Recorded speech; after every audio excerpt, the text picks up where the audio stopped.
I saw them switch the folder. 5 words whispered by a 5-year-old girl.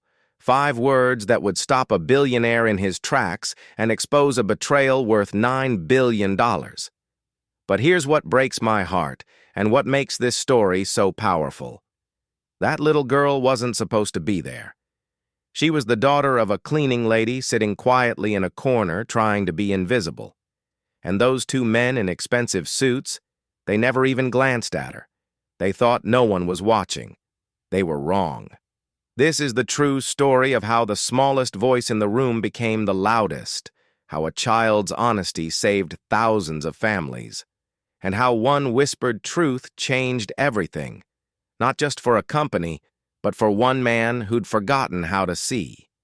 Stay with me, because what happens next will remind you why speaking up, even when you're scared, even when you're small, even when nobody thinks you matter, is the bravest thing anyone can do.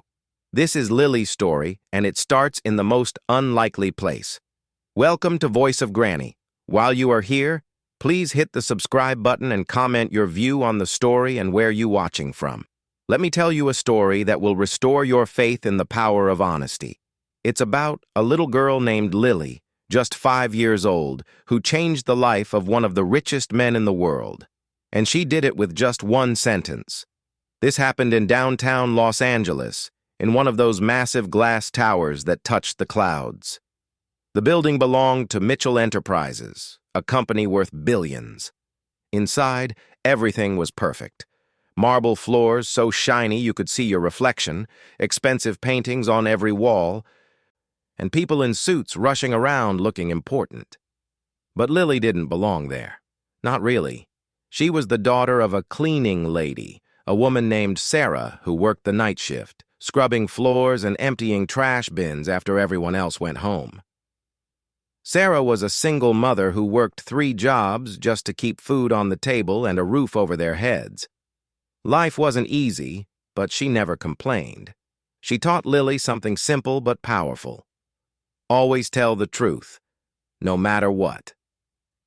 That particular afternoon, Lily's babysitter got sick. Sarah had no choice but to bring her daughter to work. She begged her supervisor, promised that Lily would sit quietly in a corner and wouldn't cause any trouble. The supervisor reluctantly agreed, and Sarah found a chair for Lily in a hallway on the 15th floor.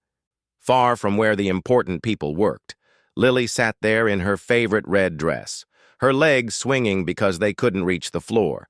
She promised her mama she'd be good, that she'd be invisible. But being invisible is hard when you're 5 years old, and the whole world feels like an adventure. She watched people walk by in their fancy clothes, heard phones ringing in distant offices, and saw the sunlight dancing on the shiny floors. She imagined she was a princess in a castle made of glass. To pass the time, she counted the lights on the ceiling and tried to guess what important things happened behind all those closed doors. Then something happened that would change everything. 2 men came rushing down the hallway, their footsteps echoing loud in the quiet afternoon. They were dressed in expensive suits, but something about them made Lily feel uncomfortable.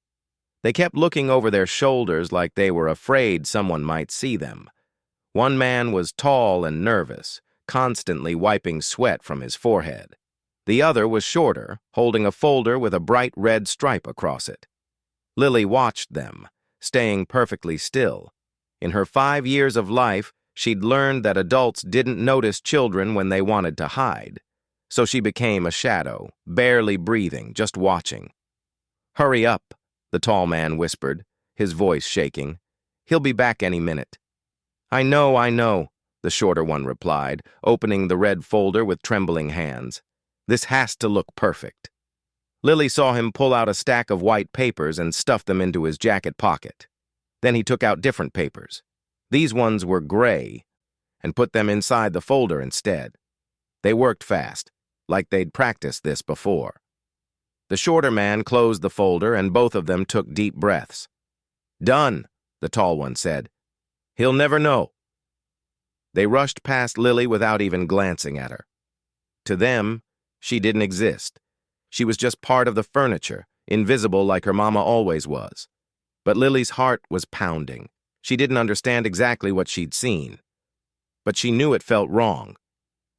Her mama's words echoed in her head. Important papers can change everything, sweetheart. People's jobs, their families, their whole lives. Lily stared at the hallway where the men had disappeared. She felt scared and confused, but somewhere deep inside, she knew she'd just witnessed something bad, something that needed to be told.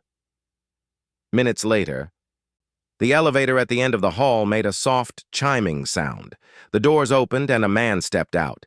Even a 5-year-old could tell he was important. He was tall, with dark hair starting to gray at the temples, wearing a suit that probably cost more than Lily's mama earned in a year. His name was James Mitchell, and he owned the entire company. James walked with confidence, his eyes on his phone, completely absorbed in whatever message he was reading. He would have walked right past Lily without noticing her at all. But then he heard something, a small, frightened sound, a child trying not to cry. He stopped and looked down. There she was, this tiny girl in a red dress, her blue eyes wide with fear and worry. Something about her expression made him pause. In his world of board meetings and business deals, he'd learned to read people's faces, and this child's face was screaming that something was terribly wrong. James slipped his phone into his pocket and walked over to her, moving slowly so he wouldn't scare her more. He crouched down to her level, something he almost never did for anyone. "Hey there," he said gently.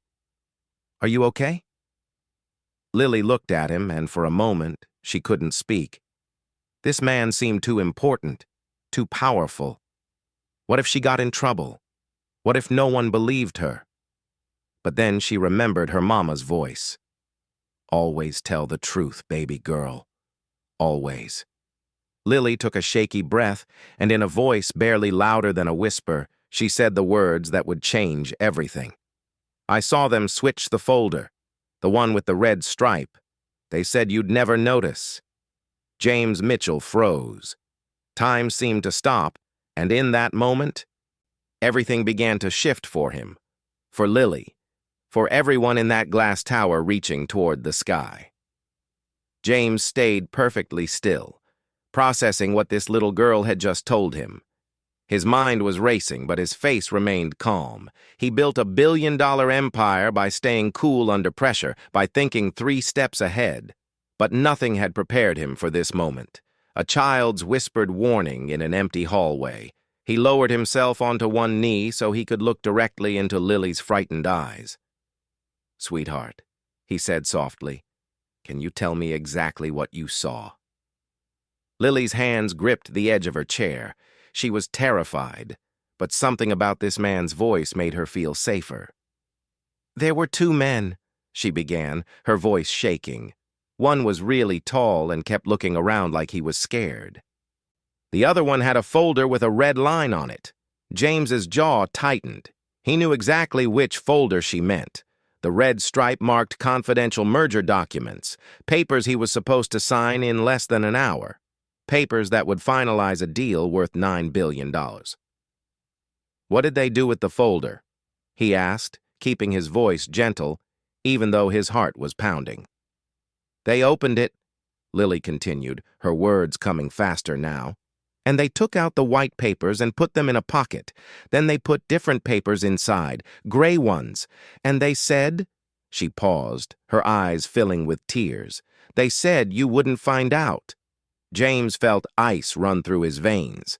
This wasn't just corporate espionage. This was betrayal from the inside, carefully planned and executed.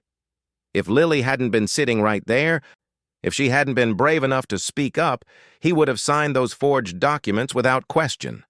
The consequences would have been catastrophic. He reached out slowly and placed a hand on her shoulder. "You did the right thing telling me," he said firmly. "You're not in trouble. In fact, you just helped me more than you can possibly understand." Lily blinked at him, surprised. "Really? Really?" James said. He stood up and looked down the hallway, his mind already forming a plan. Then he looked back at Lily. "What's your name?" "Lily," she whispered. "Lily, I need you to stay with me for a little while." "Okay, I need to find your mom and make sure you're safe." He held out his hand, not demanding she take it, just offering. After a moment's hesitation, Lily placed her tiny hand in his large one. As they walked toward his office, James's mind was working furiously. He pressed a button on his phone. "Security to my office immediately," he said, his voice cold and commanding. "And find Sarah Collins. Tell her to come right now. Her daughter is with me and she's safe." When they reached his office, a massive space with floor-to-ceiling windows overlooking the city, Lily's eyes went wide with wonder. She'd never seen anything so grand. James guided her to a leather chair, and she climbed onto it, her feet dangling high above the ground. Within minutes, his office filled with people, security guards with serious faces, his legal team with laptops and worried expressions. And then, Sarah burst through the door, her face pale with panic. "Lily!" she cried, rushing to her daughter. "Baby, are you okay?" "What happened?" Lily jumped down from the chair and ran into her mother's arms. Sarah held her tight, looking at James with confusion and fear in her eyes. "Mr. Mitchell, I'm so sorry if she got in the way. I told her to sit quietly." James held up a hand, stopping her. "Your daughter did nothing wrong. In fact, she may have just saved this entire company." Sarah stared at him, not understanding. "She witnessed a crime," James explained. "2 employees tampering with confidential documents. Documents I was about to sign." He looked at Lily, still clinging to her mother. "If she hadn't told me, the damage would have been irreversible." The security chief stepped forward. "Sir, we've pulled the surveillance footage. We found them." James's eyes hardened. "Show me." They played the video on a large screen. Lily watched from her mother's arms as the 2 men appeared on camera doing exactly what she'd described. The tall, nervous one and the shorter one with the folder switching papers when they thought no one was watching. But someone had been watching. A little girl in a red dress who understood that wrong was wrong, even when adults thought no one would notice. "Those are junior executives," the security chief said quietly. "Michael Stevens and Kevin Moore. They've been with the company for 3 years. "Not anymore," James said, his voice like steel. "Have them arrested. Call the police. This is corporate fraud, and I want them prosecuted to the full extent of the law." As security rushed out to apprehend the men, James turned back to Sarah and Lily. Sarah was trembling, overwhelmed by everything happening so fast. She'd spent years being invisible, just another worker. Nobody noticed, and now the owner of the company was looking at her like she mattered. "Miss Collins," James said, his voice softer now, "I owe you and your daughter more than just thanks." Lily showed extraordinary courage today. She spoke up when it would have been easier to stay quiet. That's rare, even in adults. Sarah hugged Lily tighter. "I just taught her to tell the truth, sir. That's all." "That's everything," James replied. He looked at Lily, who was peeking at him from her mother's shoulder. "Lily, you're a hero. Do you understand that?"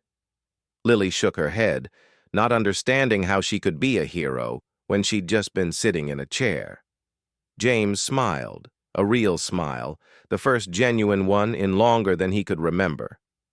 "You saved thousands of people's jobs today, including your mother's. You saved families and futures, all because you were honest and brave." For the first time, Lily smiled back, a small, shy smile that lit up her entire face. And in that moment, James Mitchell, billionaire, CEO, master of industry, learned something profound. True wealth wasn't measured in money or power. It was measured in moments like this, in the smile of a child who'd been brave, in the tears of a mother who'd been seen, in the simple, revolutionary act of treating people like they mattered. He'd spent 20 years climbing to the top of the world, but it took falling to his knees in front of a 5-year-old girl to understand what the view from up there should really look like. The truth had come to light, brought there by the smallest, quietest voice in the building, and nothing would ever be the same again. That night, James Mitchell couldn't sleep. He sat in his penthouse apartment, 40 stories above the city, staring out at the glittering lights below. Usually, this view made him feel powerful, like a king surveying his kingdom. But tonight, it just made him feel small.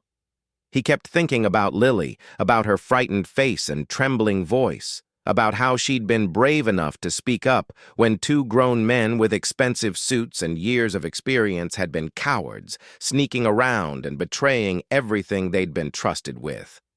But more than that, he thought about how close he'd come to walking right past her. How many times had he walked through that building without seeing the people who kept it running? The cleaners, the security guards, the maintenance workers. They were invisible to him, just part of the background. Sarah Collins had worked in his building for 7 years.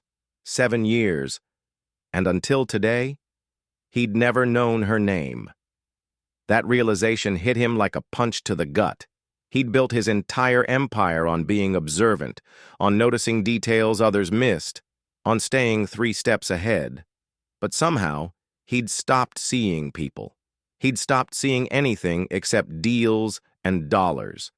And the next big win, a 5-year-old girl had shown him what he'd become, and he didn't like it. The next morning, James arrived at work before sunrise. He called an emergency meeting with his entire executive team. 12 people who helped run different parts of his company. They gathered in the conference room, confused about why they'd been summoned so early. James stood at the head of the long table, his hands clasped behind his back. Yesterday, he began.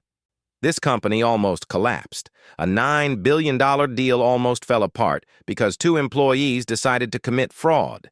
The executives shifted uncomfortably, exchanging worried glances. But we didn't collapse, James continued. We were saved by someone nobody in this room has ever met.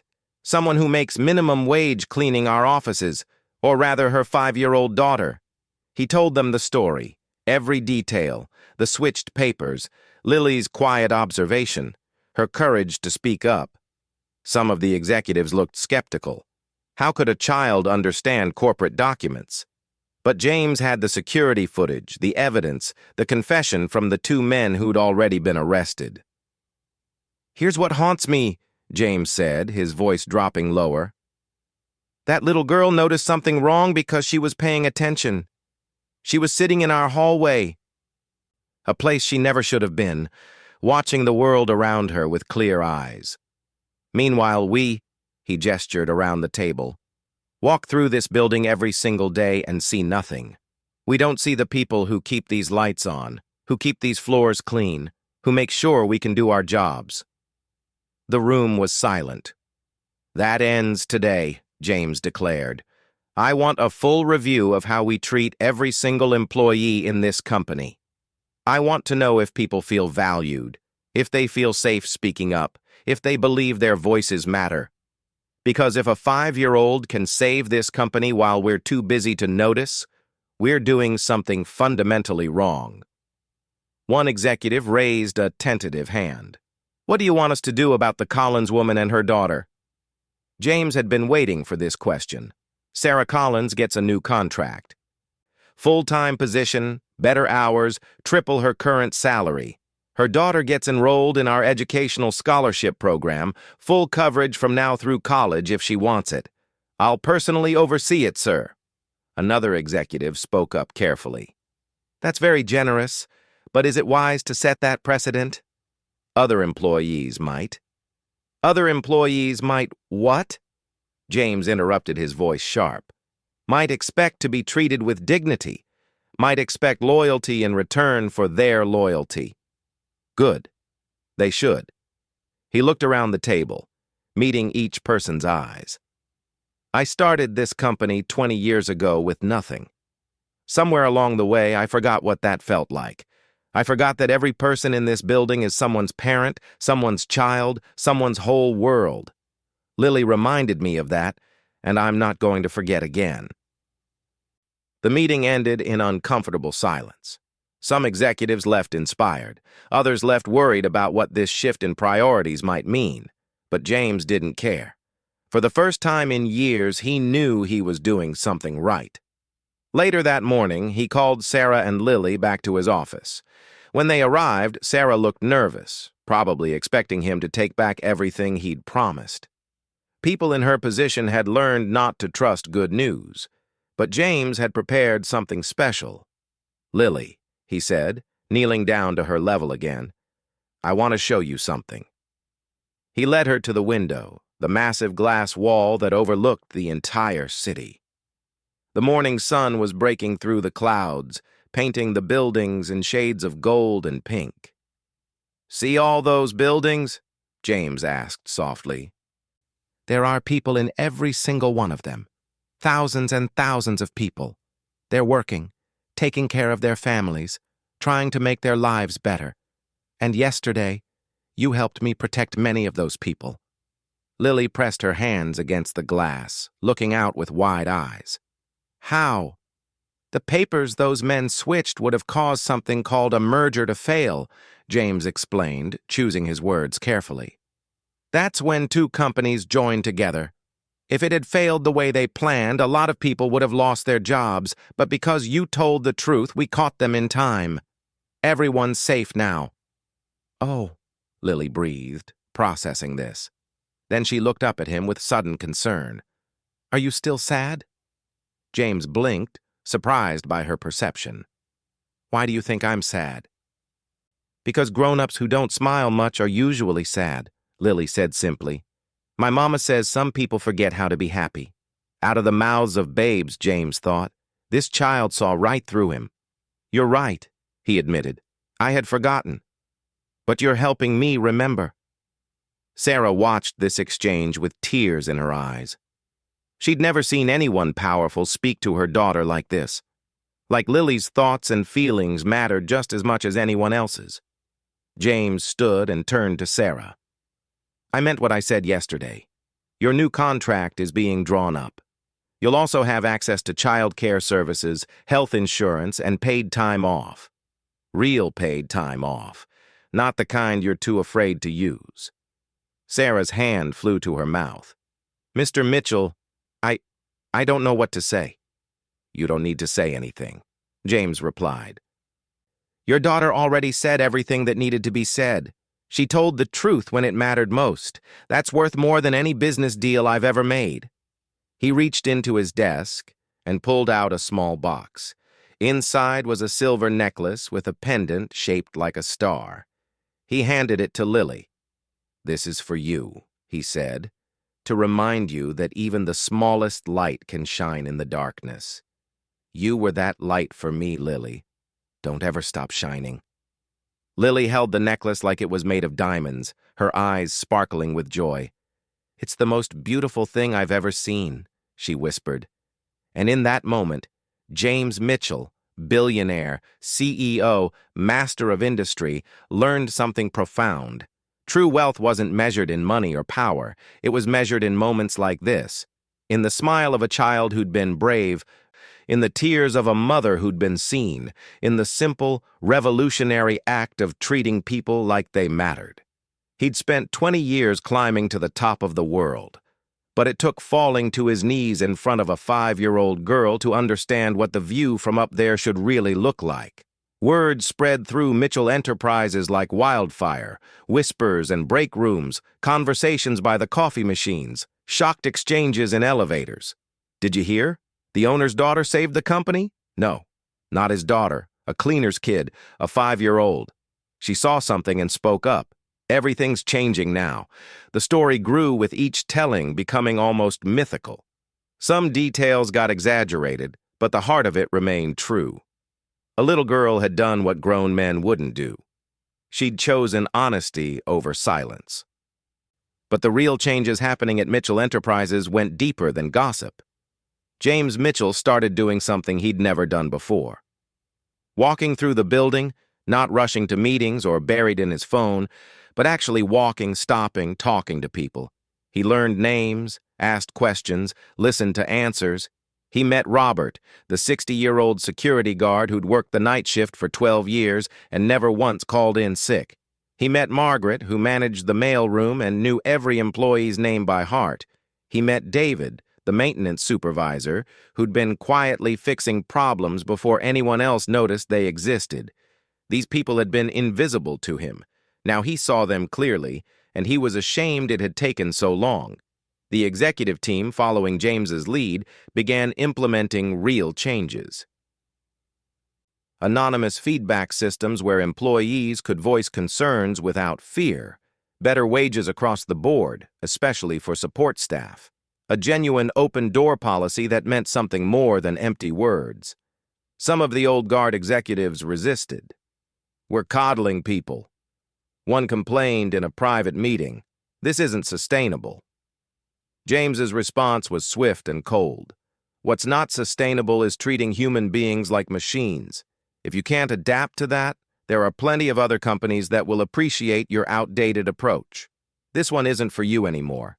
2 executives resigned within the month. James didn't try to stop them. He was rebuilding something. Not just a company, but a culture. And it started with remembering that every person who walked through those doors carried a life, a family, a story worth respecting. Meanwhile, Lily and Sarah were adjusting to their new reality.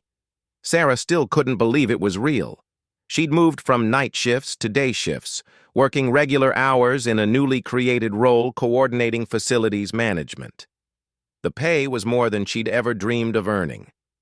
For the first time in Lily's life, Sarah didn't have to choose between paying rent and buying groceries. She could do both. She could even save money.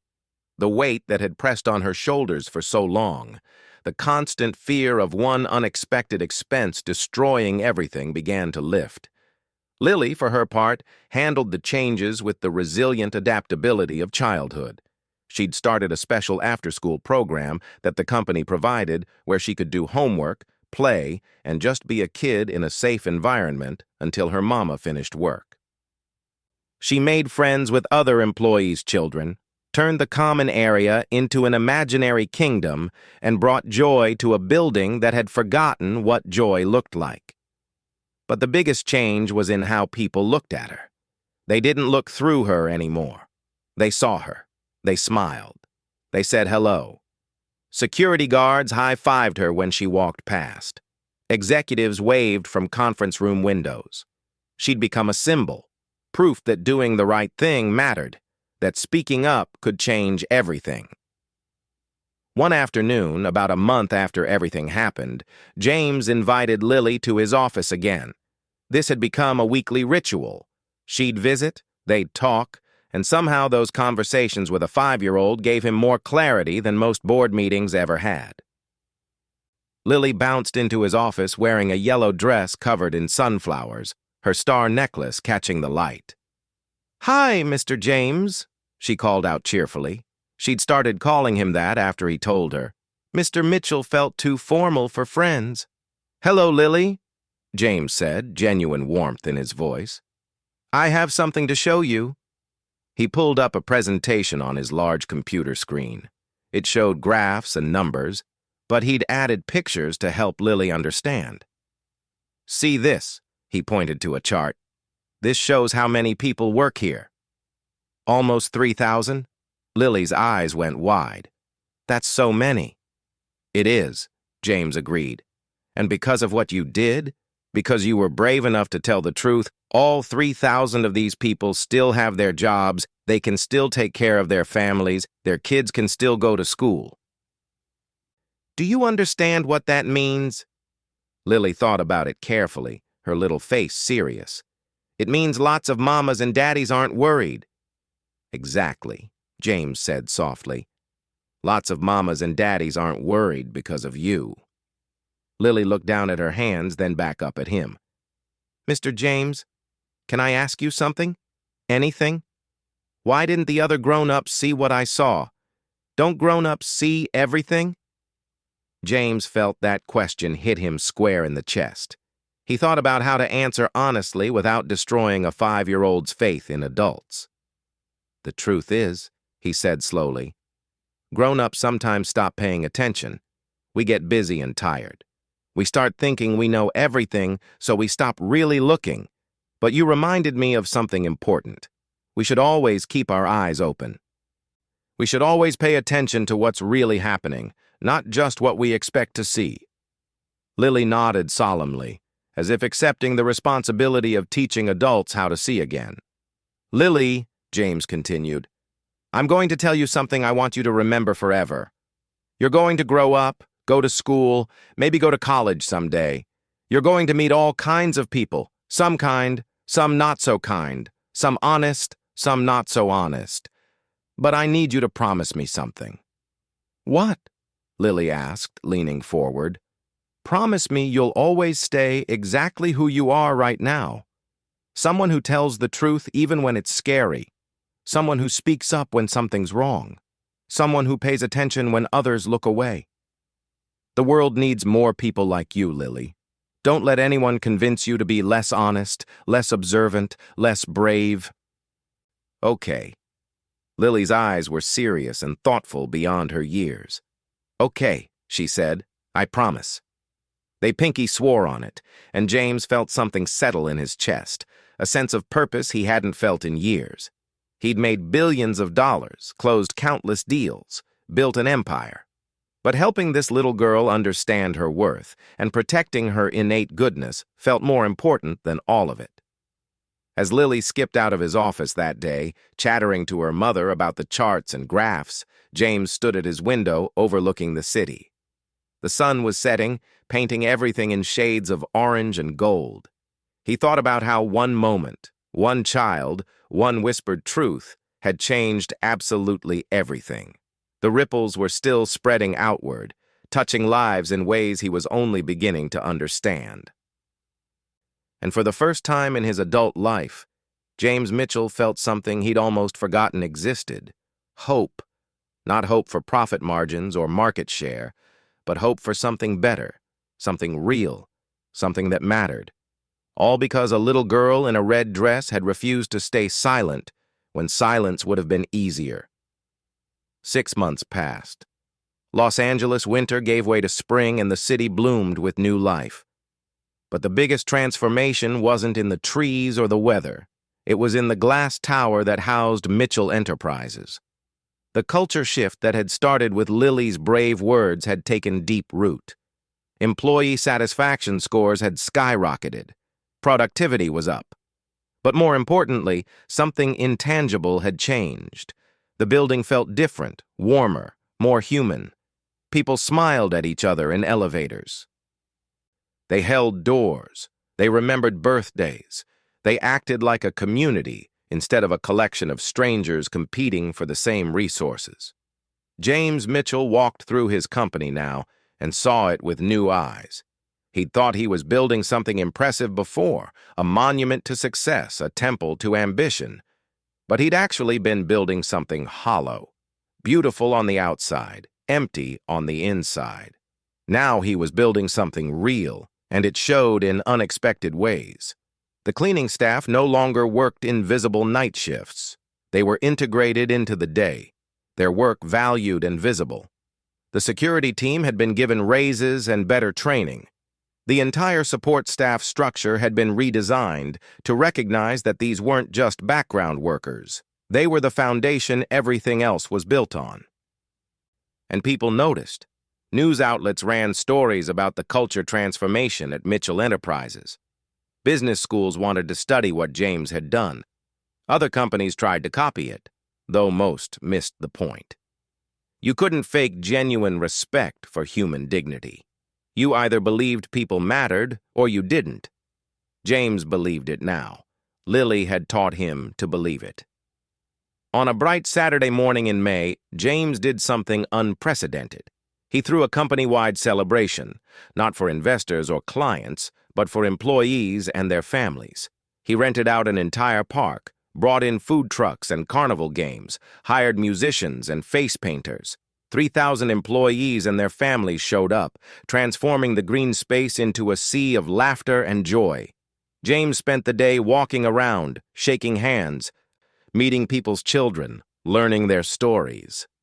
He saw David teaching his grandson to throw a baseball. He watched Margaret dancing with her husband, celebrating their 40th anniversary. He listened to Robert, the security guard, talk proudly about his daughter, who'd just graduated from nursing school. These were his people, not his employees. His people. And he'd almost lost all of them because he'd been too blind to see two criminals switching papers right under his nose. But then he spotted Lily. She was playing on the swings, her yellow dress flying behind her as she soared higher and higher, her laughter ringing out like music. Sarah sat on a bench nearby, watching her daughter with a soft smile, looking more relaxed than James had ever seen her. He walked over and sat beside Sarah. "She's happy," he observed. "She is," Sarah agreed. "We both are.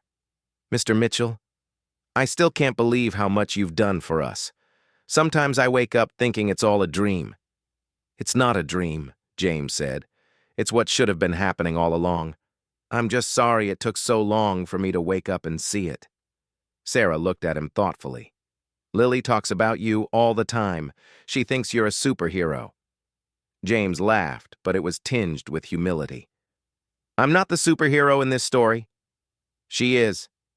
She's the one who saved everyone. I was just smart enough to listen when she spoke." "She told me something interesting the other day," Sarah continued. "She said you were sad before, but you're not sad anymore. Is that true?" James watched Lily on the swings, her joy so pure and uncomplicated.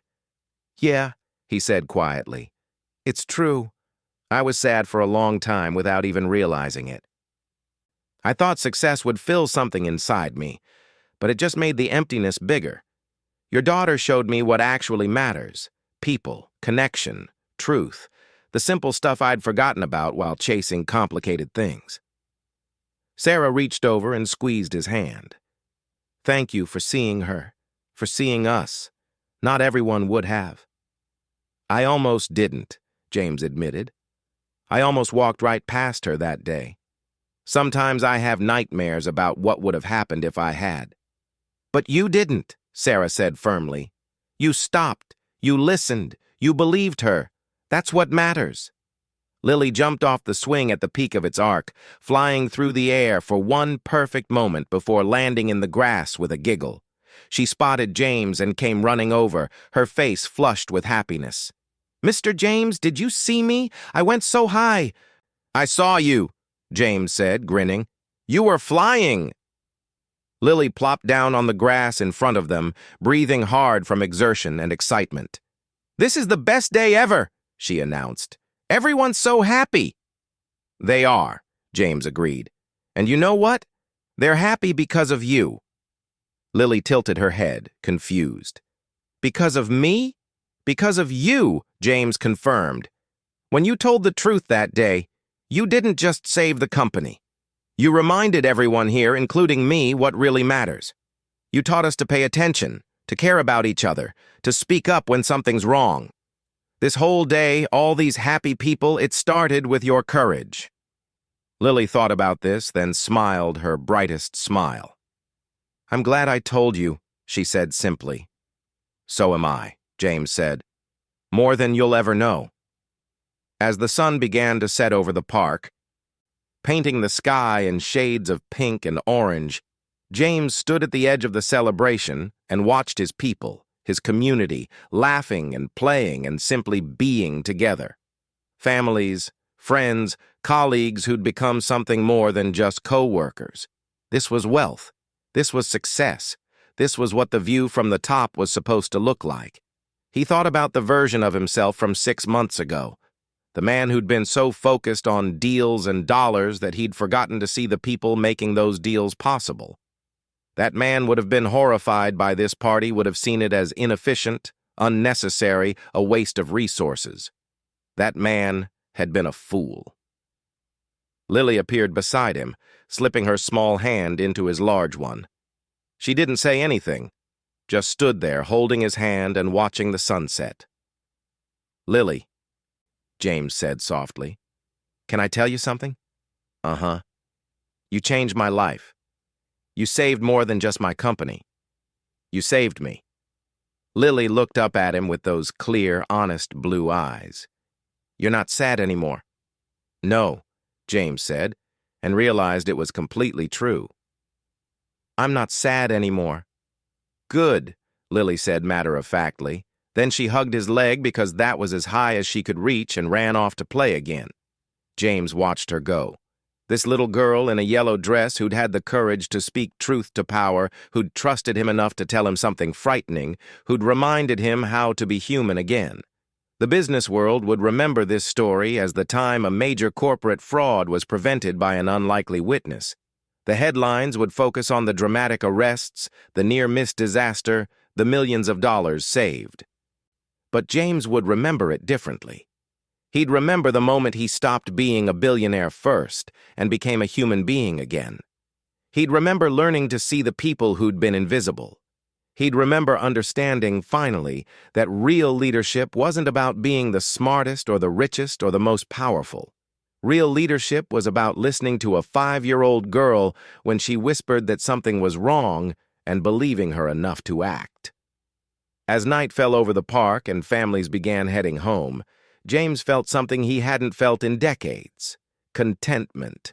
Not the temporary high of closing a deal, or the fleeting satisfaction of beating a competitor, but deep, lasting contentment that came from knowing he was finally living right, seeing clearly, and building something that actually mattered.